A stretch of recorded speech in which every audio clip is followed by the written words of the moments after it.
அதிமுக முன்னாள் அமைச்சர் KA செங்கோட்டையன் செய்தியாளர்களை சந்தித்து வருகிறார். அந்த காட்சிகளை காணலாம்.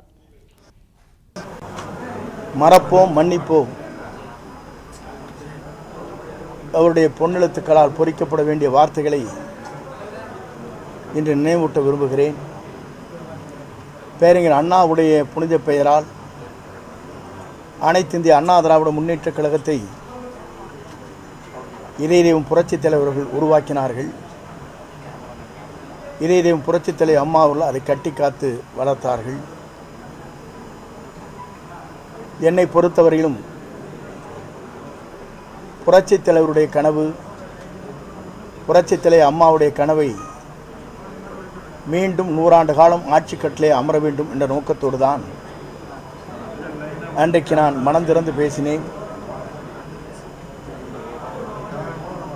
இந்த கருத்தை புரட்சித் தலைவருடைய உண்மை விசுவாசிகள், புரட்சித் தலைவர் அம்மாவுடைய விசுவாசிகள் இன்று அதற்கான பெரும் வரவேற்பு கிடைத்திருக்கிறது.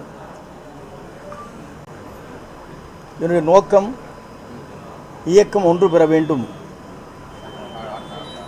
புரட்சித் தலைவருடைய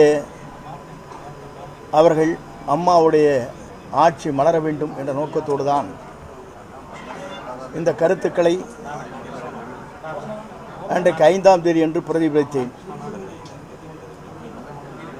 இதை பொறுத்தவரையிலும் தொண்டர்கள் பொதுமக்களுடைய கருத்துக்களை மனதிலே கொண்டு புரிய வேண்டியவர்கள் புரிந்து கொள்ள வேண்டும் என்ற வேண்டுகோளை நான் வைக்க கடமைப்பட்டிருக்கிறேன். நம் இயக்கம் வலிமை பெறுவதற்கு, நம் இயக்கம் 2024 வெற்றி பெறுவதற்கு எல்லோரும் உறுதுணையாக இருந்த பணிகளை மேற்கொள்ள வேண்டும் என்று வேண்டுகோளை வைத்து விடைபெறுகிறேன். நன்றி, வணக்கம்.